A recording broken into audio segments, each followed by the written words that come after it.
That means क्या कि एक क्वेश्चन को सोल्व करने के लिए आपको 54 सेकंड एवरेज मिलता है। 54 सेकंड में आपको एनक्लेक्स पैटर्न भी डिस्कस करना, सोल्व करना है। 54 सेकंड में आपको इमेज बेसिस वाला क्वेश्चन भी सोल्व करना है और उसी 54 सेकंड में आपको बेसिक जो क्वेश्चन होते हैं वो सोल्व करना है। हेलो दोस्तों, स्वागत है आप सभी का हमारे यूट्यूब चैनल में। इस लेक्चर में हम डिस्कस करेंगे नेगेटिव मार्किंग से रिलेटेड कि नेगेटिव मार्किंग क्या होती है, देन इसका क्या इम्पैक्ट पड़ता है एग्जाम पे, और सेकंड थिंग हम डिस्कस करेंगे कि नेगेटिव मार्किंग एग्जाम के पॉइंट ऑफ व्यू से सही होती है या गलत होती है, और थर्ड थिंग जो कि सबसे इंपॉर्टेंट है इस लेक्चर की, वो हम डिस्कस करेंगे कि नेगेटिव मार्किंग को हम किस प्रकार से कंट्रोल कर सकते हैं।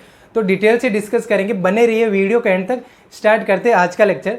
तो पहली चीज़ हम डिस्कस करते हैं कि नेगेटिव मार्किंग एग्जैक्टली होती क्या है। तो जैसे नोट सेट में भी नेगेटिव मार्किंग हमारे सामने 1/3 है ना। डिफरेंट एग्जाम में डिफरेंट टाइप की नेगेटिव मार्किंग होती है। किसी में 1/2 होती है, किसी में 1/4 होती है और किसी में 1/1 यानी 1 भी होती है। तो अभी जो हमारा मेन फोकस रहेगा वो 1/3 पर रहेगा, बिकॉज ऑफ कि जो नोट सेट में नेगेटिव मार्किंग है वो प्रीवियस ईयर भी 1/3 थी और इस ईयर में भी 1/3 है और आने वाले फ्यूचर में भी हो सकती है 1/3 रहेगी। तो 1/3 नेगेटिव मार्किंग एग्जैक्टली होती क्या, वो हम डिटेल से डिस्कस करते हैं। तो देखो 1/3 मीन्स होता है कि अगर आपका एक क्वेश्चन गलत हुआ तो उसके नंबर डिडक्ट हो गए 0.33 जो आपके राइट मार्क्स है उसमें से। चीज़ को समझना है ना। जो आपके राइट मार्क्स है कितने आए, उनमें से जो नेगेटिव मार्क्स हुए वो भी माइनस होंगे। डिटेल से मैं बताता हूँ। एक क्वेश्चन गलत हुआ तो कितने डिडक्ट होंगे 0.33। 2 क्वेश्चन अगर गलत होते हैं आपके तो 0.66 और 3 क्वेश्चन अगर गलत होते हैं तो 1 मार्क्स आपका डिडक्ट होगा। कहाँ से? जो आपके राइट मार्क्स है। एग्जाम्पल के थ्रू समझते हैं। जैसे कि आपकी अटेम्प्टिंग 160 है, आपने टोटल 160 अटेम्प्ट किए आउट ऑफ 200, उसमें से आपके जो रोंग है वो 30 हो गए। 30 रोंग होने के बाद में जो रिमेनिंग 130 है वो आपके राइट है ना। तो 130 आपके राइट है और 30 आपके रोंग हो गए। नाउ अब ये 130 ही एग्जैक्टली आपके मार्क्स नहीं है, क्योंकि यहाँ पे 1/3 नेगेटिव मार्किंग है और 1/3 नेगेटिव मार्किंग है तो वो जो राइट आए उसमें से डिडक्ट होगा। तो रोंग कितने हुए हमारे 30। अब 3 क्वेश्चन रोंग होने का 1 मार्क्स डिडक्ट हो रहा है, तो 30 क्वेश्चन रोंग होने के 10 मार्क्स हमारे डिडक्ट हो गए। और कहाँ से डिडक्ट हो गए? जो हमारे मार्क्स है जो राइट क्वेश्चन हुए उनमें से। तो इसमें से 10 डिडक्ट होने के बाद में कितना रहेगा? 120। तो नाउ 120 हमारा एग्जैक्टली जो स्कोरिंग है वो रहेगा, है ना। 130 नहीं है, 130 में से 10 माइनस क्यों किया? क्योंकि 1/3 हमारे नेगेटिव मार्किंग है। तो जो 120 आया माइनस करने के बाद, डिडक्ट करने के बाद, वो हमारा एग्जैक्टली स्कोर रहेगा। तो ये हमारा नेगेटिव मार्किंग। वही अगर हम बात करें कि एक और एग्जांपल की, जैसे यही एग्जांपल ले लेते हैं 160 और आपके 60 क्वेश्चन गलत हो गए। ठीक है, 60 क्वेश्चन गलत हो गए तो राइट कितने आपके? 100 क्वेश्चन आपके राइट है और 100 क्वेश्चन राइट है तो 100 आपके स्कोरिंग बनना। अगर 1:1 हम बात करें कि एक क्वेश्चन का 1 मार्क्स मिलता है तो 100 आपके राइट हो रहे। नाउ अब नेगेटिव मार्किंग हमारी 1/3 है, तो इसको हम यहाँ पे अप्लाई करते हैं। तो 30 क्वेश्चन रॉन्ग होने पे 10 हमारा डिडक्ट हुआ, तो 60 क्वेश्चन रॉन्ग होने पे 20 हमारे यहाँ से डिडक्ट हो जाएंगे। तो 20 मार्क्स यहाँ से माइनस करने के बाद के हमारे पास कितना आएगा? 80। तो जो एक्चुअल स्कोर है आपका वो यहाँ पे रहेगा 80, ना कि 100। तो ये चीज़ समझना है आपको कि नेगेटिव मार्किंग का कितना इम्पैक्ट पड़ता है। तो यहाँ पे आपके 20 मार्क्स कम हो गए और यहाँ पे आपके 10 मार्क्स कम हो गए। अब 10 और 20 मार्क्स है ना कि आपने कितने रोंग किए उसके आधार पर डिसाइड होता। तो जितने ज़्यादा आप रोंग करेंगे उतने ज़्यादा आपका जो मार्क्स है, एक्चुअल मार्क्स जो हमारे आएंगे वो कम होते रहेंगे, और जितने कम होते रहेंगे उतने ही आप कट ऑफ से बाहर होते रहेंगे। और जितने कम आपके नेगेटिव्स होंगे, जितने कम होंगे नेगेटिव्स, उतने ही आप मेरिट लिस्ट में आने की संभावना है। क्यों? देखो यहाँ पे आपके एग्जैक्टली कितने आए? 130 आपने राइट किए थे, लेकिन माइनस होने की वजह से यहाँ पे कितने रह गए? 120 ही रह गए। अब यहाँ पे 10 नंबर का आपके सामने डिफ्रेंसिएशन आ गया, और 10 नंबर में अगर अच्छे 10 नंबर अपर साइड बढ़े तो मेरिट लिस्ट में आ जाते हैं, और 10 नंबर अगर माइनस हो गए तो हम कट ऑफ से बाहर भी हो जाते हैं। तो वैसे ही अगर यहाँ पे देखें तो यहाँ पे 20 का आ गया। तो ओवरऑल क्या समझ में आ रहा? ये बात कि जितने ज़्यादा नेगेटिव हो गए क्वेश्चन हमारे, उतने ही हमारे मार्क्स कम हो गए और उतनी ही हमारी जो एलिजिबिलिटी है एग्ज़ाम में वो कम होती रहेगी। हम एग्ज़ाम की जो कट ऑफ है उससे बाहर होते रहेंगे। तो पहली चीज़ तो ये है। नाउ सेकेंड थिंग कि ये जो नेगेटिव मार्किंग है वो सही है या गलत है, वो कैसे? तो देखो नेगेटिव मार्किंग है तो गलत ही है ना, क्योंकि वर्ड ही क्या बोला? नेगेटिव। नेगेटिव मार्किंग गलत ही है, लेकिन क्यों बनाई गई है? मतलब अगर इसके एक पॉजिटिव पॉइंट की बात करें तो ये राइट इसलिए है क्योंकि जो काबिलियत वाले कैंडिडेट है, जिसमें स्किल है, जो रियली एलिजिबल होते हैं किसी भी सर्विस के लिए, उन्हीं को ओनली सेलेक्ट किया जाए, उन्हीं को एलिजिबल किया जाए उस सर्विस के लिए। इसलिए नेगेटिव मार्किंग अप्लाई की गई है, क्योंकि जो एक स्किलफुल कैंडिडेट है, जो हुनर रखने वाला कैंडिडेट है, उसके पास तो काबिलियत होगी तो वो ज़्यादा से ज़्यादा राइट ही करेगा, रॉन्ग करने की संभावना उसकी बहुत कम रहेगी। और जितने ज़्यादा वो राइट करेगा उतना ही वो जो सिलेक्शन वाले क्राइटेरिया उसमें अपर साइड बढ़ेगा और मेरिट या कट ऑफ से ऊपर की तरफ जाके वो सेलेक्ट हो जाएगा। तो जो काबिलियत स्टूडेंट है वो तो वैसे भी सेलेक्ट हो जाता है, लेकिन जो तुक्का मारने वाले स्टूडेंट होते हैं, जो तुक्काबाज होते हैं, वो नेगेटिव मार्किंग की वजह से रह जाते हैं। अगर नेगेटिव मार्किंग नहीं होती, सपोज एक एग्जाम्पल डिस्कस करें कि नेगेटिव मार्किंग नहीं है, तो स्टूडेंट क्या करेंगे, 200 में से 200 वो क्या करेंगे, अटेम्प्ट करेंगे, है ना। 200 का पेपर है, उसमें से टोटल 200 अटेम्प्ट करेंगे। तो तुक्का लगाने की वजह से हो सकता है उनके 150 तक भी राइट हो जाए, है ना। 100, 120, 110 तो वो अपनी नॉलेज से लेके आ जाए, बाकी तुक्का लगा दे तो उसकी वजह से भी देर में भी चांस कि इतने राइट हो जाते, वैसे होते नहीं है लेकिन हो जाए, है ना। क्योंकि यहाँ पे नेगेटिव मार्किंग तो है नहीं, जो सही हुआ वो अपना, जो नहीं हुआ वो नहीं हुआ, है ना। तो नेगेटिव मार्किंग की वजह से जो एलिजिबल कैंडिडेट होते हैं, जो काबिलियत रखने वाले कैंडिडेट होते हैं, वो ही सेलेक्ट हो पाते हैं। तो ये एक पॉइंट ऑफ व्यू इसका सही है। सेकंड थिंग हो गई। नाउ जो मेन थिंग है हमारी इसकी कि किस प्रकार हम इसको कंट्रोल करें, है ना। हाउ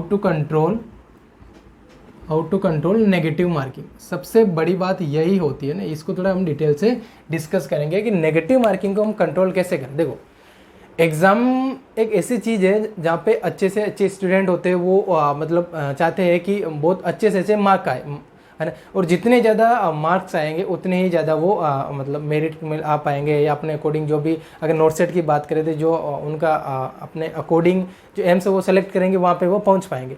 तो उनमें एक रहता है कि मैं ज़्यादा से ज़्यादा अटेम्प्टिंग रहूँ।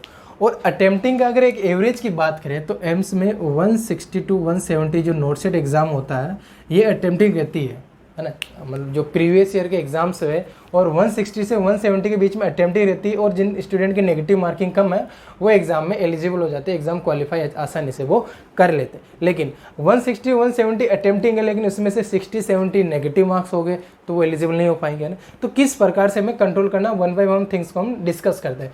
तो सबसे पहले थिंग्स है कि लालची नहीं बनना, है ना। लालच बुरी बला ऐसे बोला भी जाता, तो लालची बिल्कुल भी नहीं बनना। देखो, एक इक्विजेशन में यहाँ पे लिखता हूँ, फर्स्ट थिंग हम डिस्कस करेंगे कि जो ग्रीडीनेस होती है ना, ग्रीडीनेस इक्वल होती है नेगेटिव मार्क्स के। अब हमारे एग्जाम के पॉइंट ऑफ व्यू से हम डिस्कस कर रहे हैं, तो greediness equal to negative marks, कि जितना ज़्यादा लालच बढ़ेगा उतने ज़्यादा नेगेटिव मार्किंग बढ़ेगी। 150 तक आपने अटेम्प्ट कर लिया, 150 में से 130 आपके 100% राइट है श्योरिटी के साथ। 20 में 19-20 चांस है कि राइट हो सकते हैं, गलत हो सकते हैं। तो 20 में से आपके 10 राइट हो गए, 10 रॉन्ग हो गए, तो 140 आपके राइट है और 10 आपके रॉन्ग है। 10 आपके रॉन्ग है तो 3 हम यहाँ से बड़े बड़े मार्क्स कम कर लेते हैं, तो 137 हमारे पास आ गए। लेकिन हमने लालच कर लिया, यहाँ पे लालच करके 150 को 170 पहुँचा दिया, या 180 तक पहुँचा दिया, 180 तक पहुँचा दिया। जहाँ पे हमारा 10 गलत है वहाँ पे भाई साहब हमारे गलत हो गए 30 गलत हो गए। तो 30 गलत होने के बाद में कितना डिडक्ट होगा, 10, क्योंकि 1/3 नेगेटिव। चीज़ को समझना है ना। तो जो हमारे राइट आएंगे, अब 140 अगर हमारे राइट होते हैं तो उसमें से 10 और माइनस हो जाएंगे, तो हमारे कितने रहेंगे, 130 ही रहेंगे। तो ये 130 हमारे यहाँ पे मार्क्स रह जाएंगे। तो चीज़ें अलग अलग पॉइंट ऑफ व्यू से आपको देखना है कि किस प्रकार से चीज़ें। तो मेन चीज़ ये है कि ग्रीडीनेस मतलब लालच आपको नहीं करना है, जितने लालच बढ़ेगा उतना नेगेटिव मार्किंग बढ़ेगी। पहली चीज़ आपको ये याद रखना है ना, कंट्रोल करना कॉमन चीज़ है, स्टूडेंट कंट्रोल नहीं कर पाते हैं। तो 180 170 प्लस एक चीज़ यहाँ पे और बता दूँ मैं आपको कि एग्ज़ाम का वेट आपको देखना है, जो पेपर वेट आपको देखना है कि पेपर इजी है या पेपर टफ है। पेपर इजी है तो वो सबके लिए इजी है, और टफ है पेपर तो वो सबके लिए टफ है। ऐसा नहीं है कि पर्टिकुलर आपके लिए ही वो टफ है या पर्टिकुलर किसी स्टूडेंट के लिए ही वो इजी, सबके लिए एक जैसा होता है पेपर। डिपेंड ये करता है कि आपने किस प्रकार से प्रिपरेशन कर रखी है। तो चीज़ को देखना, अगर थोड़ा सा आपको लगे कि टफ है, मतलब ओवरऑल ऑब्जर्वेशन के थ्रू, तो आपको अटेम्प्टिंग 160 170 तक रखना, और आपको लगे कि पेपर कुछ ज़्यादा ही इजी है तो 170 प्लस 175 तक आप अटेम्प्टिंग रख सकते हैं। तो वो भी आपको उसी टाइम डिसाइड करना है कि पेपर किस प्रकार का, पेपर वेट कितना है। तो पहली चीज़ क्लियर है कि ज़्यादा लालच नहीं करना, कॉमन चीज़ है, ज़्यादातर स्टूडेंट करते हैं, जो नहीं करता वो एग्ज़ाम क्वालिफाई करके आगे निकल जाता। सेकेंड थिंग है कि रेशनल के साथ आपको चीज़ें सोल्व करनी है ना, मतलब क्वेश्चन आपको रेशनल के साथ सोल्व करना। देखो जो भी क्वेश्चन हम रेशनल के साथ सोल्व करते हैं उसमें ज़्यादा संभावना रहती है कि वो राइट हो जाए, है ना। कि रेशनल मीन्स क्या, कि फैक्ट है कि वो राइट होगा। जैसे option number A B C हमारे सामने 4 ऑप्शन होते हैं, तो ए राइट है, तो राइट होने के पीछे क्या रीज़न है, और ये राइट नहीं है, ये नहीं है, ये नहीं है, नहीं होने के पीछे की रीज़न क्या। अगर इतनी चीज़ें आपकी क्लियर है तो 100% वो क्वेश्चन राइट है। अगर क्वेश्चन राइट है तो वहाँ पे नेगेटिव होने की संभावना ऑलरेडी कम हो जाएगी। तो जितने भी आप क्वेश्चन सोल्व करें तो कोशिश करें कि रेशनल के साथ आप उनको सोल्व कर पाए, एक फैक्ट के साथ आप उनको सोल्व कर पाए कि वो राइट है तो राइट ही क्यों है ना। बी सी डी नहीं है तो नहीं होने के पीछे क्या रीज़न है। ये प्रैक्टिस आप अभी कर सकते हैं, अभी आप प्रैक्टिस करेंगे तो एग्जाम के लिए आपका माइंड सेटअप है इसी प्रकार का बन जाएगा। तो मैक्सिमम क्वेश्चन को कोशिश करें कि एक रेशनल के साथ सोल्व करने की प्रैक्टिस रखें अभी से, ताकि एग्जाम में ये चीज़ आपके माइंड में बनी रहे। तो सेकेंड थिंग आपको याद रखना है कि एग्जाम में क्वेश्चन को रेशनल के साथ ही सोल्व करना है। क्लियर है। थर्ड थिंग इंपॉर्टेंट चीज़ है टाइम मैनेजमेंट, है ना। सबसे बड़ी चीज़ होती है टाइम मैनेजमेंट। अच्छे से आपने प्रिपरेशन कर रखी है, सब कुछ आपको आता है ना, कोचिंग ज्वाइन करके अच्छे से ऑथेंटिक बुक्स आपने पढ़ रखी है, लेकिन टाइम मैनेजमेंट आपको पुअर है, टाइम मैनेजमेंट आपको नहीं आता। जैसे एग्जाम अभी जो नोट सेट की हम बात करें तो नोट सेट में टोटल 200 क्वेश्चन है और 180 मिनट्स में आपको उसको कंप्लीट करना है। दैट मीन्स क्या कि एक क्वेश्चन को सोल्व करने के लिए आपको 54 सेकेंड एवरेज मिलता है। 54 सेकंड में आपको एनक्लेक्स पैटर्न भी डिस्कस करना, सोल्व करना। 54 सेकंड में आपको इमेज बेसिस वाला क्वेश्चन भी सोल्व करना, और उसी 54 सेकंड में आपको बेसिक जो क्वेश्चन होते हैं वो सोल्व करना। मतलब 3 पैटर्न होते हैं हमारे एग्जाम के जो पेपर होता है उसके, तो सबके लिए इक्वल अगर हम बात करें तो 54 सेकंड पर ईच क्वेश्चन हमको मिलते हैं, है ना। लेकिन जो बहुत सारे बेसिक क्वेश्चन ऐसे भी होते हैं जो 30 सेकंड के अंदर सोल्व हो जाते हैं। अगर आप रीड करके उनको करो तो ज़्यादा से ज़्यादा 40 सेकंड में वो सोल्व हो जाते हैं। तो मेन चीज़ आपको यही रखना है कि टाइम मैनेजमेंट देखना है ना। एनक्लेक्स वाले देखो, एनक्लेक्स वाला क्वेश्चन भी आपको 1 मार्क्स दिलाएगा राइट होगा तो, और बेसिक क्वेश्चन होगा वो भी आपको 1 मार्क्स दिलाएगा राइट होगा तो, है ना। तो एनक्लेक्स वाला अगर ज़्यादा टाइम ले रहा है तो उसको बाद में सोल्व करें। कोशिश करें कि जो बेसिक वाले क्वेश्चन है उनको आप पहले कर सकें, ताकि टाइम मैनेजमेंट आपको अच्छे से आ जाए। तो टाइम मैनेजमेंट पे अलग से लेक्चर लेके आएंगे। अभी आपको याद रखना कि टाइम मैनेजमेंट रखना है ताकि नेगेटिव मार्किंग नहीं हो, क्योंकि टाइम जैसे जैसे जो स्क्रीन चलते रहता है हमारे कंप्यूटर का एग्जाम हॉल में, तो उस स्क्रीन पे जैसे जैसे टाइम हमारा कम होता रहता है वैसे वैसे हमारे एग्जाम पे प्रेशर आता रहता है। एग्जाम फोबिया होता है, वहाँ पे एक माहौल होता है, उस माहौल की वजह से जो राइट होना होता है वहाँ पे क्लिक ना करके हम रॉन्ग पे क्लिक कर देते। सब कुछ हमें पता है लेकिन फिर भी हम बेसिक सी चीज़ कर देते हैं और हमारा वहाँ से गलत हो जाता है। गलत हो गया तो वो कहाँ चला जाएगा, हमारा नेगेटिव मार्किंग की तरफ। तो सबसे बड़ी चीज़ टाइम मैनेजमेंट आपको रख के चलना है ना। टाइम मैनेजमेंट आप अभी से सीख सकते हैं। नेक्स्ट थिंग है फोर्थ, चीज़ों को आपको अच्छे से पढ़ना है, रीड करना है ना, रीड करना है और केयरफुली आपको उनको रीड आउट करना है ना। कॉमन चीज़ है, बेसिक सी चीज़ है, लेकिन इम्पोर्टेंट है एग्जाम की व्यू से, क्योंकि बहुत सारे स्टूडेंट ये मिस्टेक करते हैं क्या कि रीड करना। कैसे, कोई भी क्वेश्चन है आपने एक बार पढ़ लिया, आपको पता हाँ ये तो बिल्कुल बेसिक सा क्वेश्चन है, मतलब जल्दी जल्दी में उसको टिक लगे आगे चल, नहीं, उसके चारों ऑप्शन आपको पढ़ना है, वापस एक बार क्वेश्चन पढ़ना है। क्वेश्चन पढ़ने में ज़्यादा से ज़्यादा बेसिक से क्वेश्चन पढ़ने में आपको 7 to 8 सेकंड लगते हैं एवरेज बात करें तो आप 2 बार क्वेश्चन पढ़ेंगे तो मैक्सिमम 14 सेकंड लगेंगे, और उनके ऑप्शन को आप पढ़ेंगे तो ज़्यादा से ज़्यादा 10 सेकंड, है ना। और अगर आप रिपीट करते हैं तो 30-40 सेकंड में वो क्वेश्चन आप अच्छे से समझ सकते हैं, और उसके बाद उसको टिक करके आप आगे बढ़ सकते हैं। तो कि मैं 15 सेकंड में एक क्वेश्चन को सोल्व कर लूँ, 10 सेकंड में एक क्वेश्चन को सोल्व करूँ, ऐसा नहीं करें। एनक्लेक्स पैटर्न के क्वेश्चन है वो भी आपको 1 मार्क्स दिलाते हैं, बेसिक क्वेश्चन भी आपको 1 मार्क्स दिलाते हैं। पेपर का बजट बेसिक क्वेश्चन ज़्यादा बनाता है ना, 80 to 90 क्वेश्चन आते हैं प्रीवियस ईयर के एग्जाम के अकॉर्डिंग मैं बता रहा हूँ। 80 to 90 समटाइम 100 क्वेश्चन में बेसिक क्वेश्चन होते हैं, है ना। तो बेसिक क्वेश्चन भी आपको वही मार्क्स दिलाते हैं, एनक्लेक्स वाले भी वही मार्क्स दिलाते हैं। एनक्लेक्स वाले की तरफ जो रेशनल वाले होते हैं, जो फैक्ट वाले होते हैं, जिनके पीछे आपको अपना जो कंसेप्ट है वो लगाना होता, तो वो क्वेश्चन भी आपको 1 मार्क्स से दिलाते हैं, है ना। तो बेसिक वाले क्वेश्चन पे आपको फोकस रखना है, तो उनको रीड करना है, केयरफुली पढ़ना है। एक एग्जांपल बताता हूँ, एक मिस्टेक क्या हुई थी प्रीवियस ईयर के एग्जाम में। एक क्वेश्चन था जिसमें पूछा था कि नॉर्मल हीमोग्लोबिन का लेवल कितना होता है ना। तो ये तो हमें जब से मेडिकल साइंस में आया तो हमें पता चल ही गया, तो हमें पता ये तो हमें आता। तो लेकिन नोट सेट का एग्ज़ाम है तो कुछ ना कुछ तो कंसेप्ट उसमें अप्लाई किया होगा। तो यहाँ पे 10 आ गया, ठीक है, 10 ग्राम पर DL आ गया, यहाँ पे 18 ग्राम पर DL आ गया। नॉर्मल पूछा ना ही हायर साइड ना लोअर साइड। यहाँ पे 14 mg पर DL आ गया, और यहाँ पे 14 ग्राम पर DL आ गया, ओके, ये क्वेश्चन आपके सामने आ गया। अब आपने जल्दीबाजी में, क्योंकि हमें तो पता है हेमोग्लोबिन का नॉर्मल लेवल कितना होता है, हवाबाजी करते हो जल्दी से क्वेश्चन को पढ़ा, 15 सेकंड में सोल्व करके आगे की तरफ बढ़ गए। अब यहाँ पे गलती क्या की, देखो हमें पता है कि नॉर्मल अडल्ट के अंदर जो हीमोग्लोबिन होता है वो 14 to 60 ग्राम पर DL होता है। वही फीमेल की बात करें तो 12 to 14 ग्राम पर DL होता है ना, मेल में और फीमेल में अलग अलग होता है, ठीक है।